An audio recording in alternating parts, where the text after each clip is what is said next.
Esse é o prefeito de Cuiabá, Abílio Brunini, um homem obcecado. E entre as obsessões dele, tem duas que se destacam. Em primeiro lugar, o combate ao PT, que ele encara como a origem de todo o mal na política brasileira. Aqui em Mato Grosso não tem nenhum prefeito do PT. Aqui em Cuiabá não tem nenhum vereador do PT. Em Vargem Grande tem vereador do PT? Não! Então respeitem a maioria. A segunda obsessão de Brunini é a linguagem neutra. Para todos ser respeitado, para todas. Concordo. E para todos ser respeitado. Todos não existe. Existe população Todos não trans existe. e travesti. Existe mesmo. Existe. Todas as pessoas não, existem. Existe. Todas as pessoas Existe. existem. Hoje a gente Todos existem. Não, Todos existe. não existem. Não tô falando Todos só. é chocolate. Não existem muitas pesquisas confiáveis a respeito da rejeição ou do apoio da população brasileira à linguagem neutra. Mas quem achar prudente pode confiar numa enquete da Gazeta do Povo, segundo a qual 92% dos brasileiros não querem nem saber de linguagem neutra dentro do serviço público. A Gazeta do Povo e Abílio Brunini professam a mesma ideologia e manifestam a mesma rejeição. E durante a Conferência Municipal de Saúde, realizada ontem aqui em Cuiabá, o prefeito Abílio Brunini se envolveu numa polêmica, numa situação embaraçosa, ao interromper uma professora que também é doutora e que utilizava o pronome neutro todes na fala dela. Vamos acompanhar. Hoje a minha gestão não vou aceitar a manifestação em pronome neutro, não vou aceitar a doutrinação ideológica. Se a gente for fazer a discussão da saúde no município de Cuiabá, a gente vai fazer a discussão no município de Cuiabá conforme as nossas regras. Apenas 2 meses depois de causar na Conferência de Saúde para banir o pronome neutro do ambiente, a prefeitura dele publicou isso aqui. Cuiabá anuncia decreto preventivo diante de déficit financeiro na saúde. E o que se lê, mesmo no site oficial, onde as mensagens tendem a ser suavizadas, é gravíssimo. Basta dar mais valor aos números que às letras. A gestão de Brunini acumulou um déficit de 120 milhões de reais só na área da saúde. O prefeito parece que não está muito preocupado, porque, segundo ele, posto de saúde é só um lugarzinho para o preguiçoso buscar um atestado médico quando convém. Dia 19, segunda-feira, quantidade de casos com a única finalidade de pedir atestado. As UPAs e policlínicas na sexta-feira estão praticamente vazias, mas aposte comigo, segunda-feira vai estar tudo lotado. Mas Abílio, você vai mesmo culpar a população sobre as UPAs lotadas? Não, gente. Eu estou mostrando a realidade. Pela postura do gestor e pelo déficit abissal admitido pela prefeitura, não precisa ser nenhum gênio para compreender onde essa situação vai dar. Os serviços estão criticamente ameaçados em Cuiabá e não é só a saúde. Outros serviços básicos também podem ser comprometidos. Mas há um alento, hein? Isso pode até prejudicar todos em Cuiabá, mas de maneira alguma prejudicará todes. Ah, isso jamais. Eu sou o Arvro. Com o nosso amigo Arvro. E eu vou te mostrar o quanto é perigoso que uma população ignore as suas necessidades mais básicas para aderir às obsessões de um TikToker qualquer.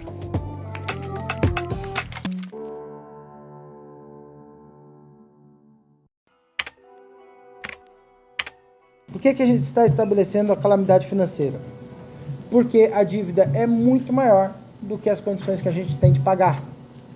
Então, e a dívida que a gente está falando não é dívida a longo prazo, a gente está falando de dívida a curto prazo. Serviços que foram contratados, inclusive nos últimos 6 meses da gestão, e compromissos financeiros que foram feitos nos últimos 6 meses da gestão, que a gente não tem condições de pagar de imediato. Esse é Abílio decretando a calamidade financeira de Cuiabá em janeiro de 2025. Era apenas o 3º dia da gestão dele. Então ninguém estranhou quando ele colocou a culpa no prefeito anterior. Muita nota foi emitida, muita ordem de serviço foi emitida, em contratos que já estavam existentes, mas que não eram essenciais e não eram emergenciais, mas foram inflacionados, inchados, na verdade, para gerar dívidas para a próxima gestão. Esse é o nosso entendimento.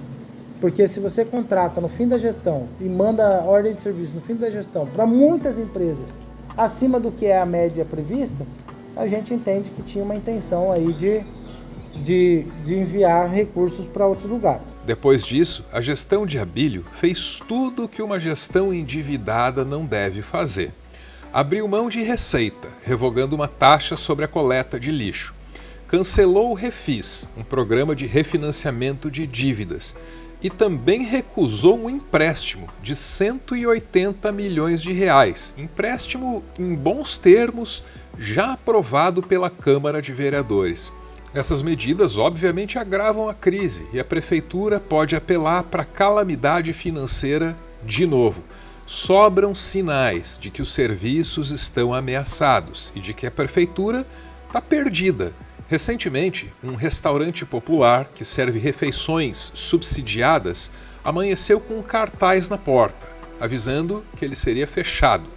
O aviso dizia o seguinte: a partir de hoje o restaurante vai estar fechado ou estaria fechado por falta de pagamento. Só que a gente já conferiu com a Cíntia Rocha que 11 horas as portas foram abertas, o funcionamento está acontecendo de fato como manda o figurino, digamos assim, Cíntia.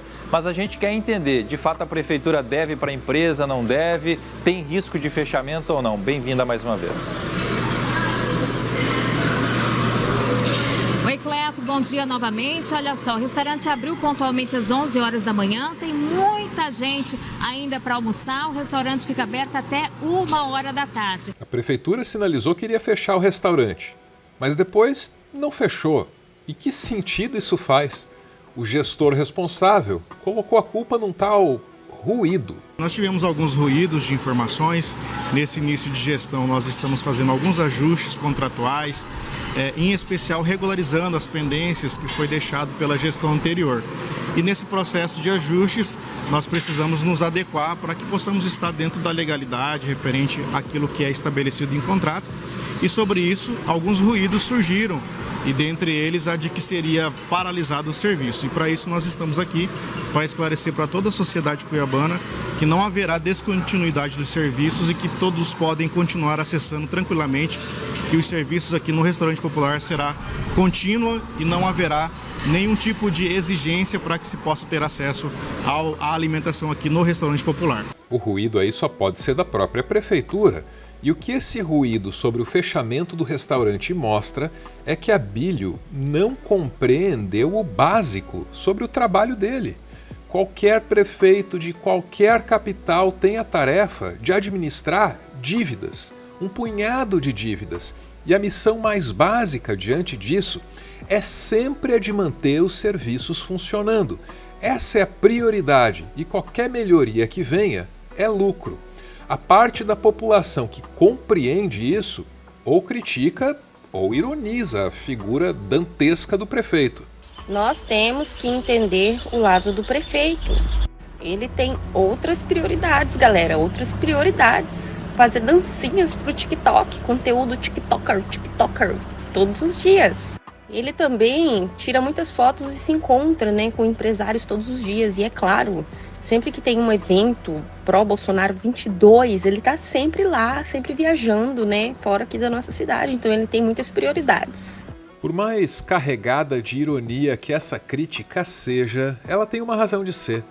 Trata-se de uma questão de prioridades. E a prioridade de Abílio, desde os tempos em que ele era o deputado mais vetezeiro de Brasília, é essa aí mesmo, o vídeo.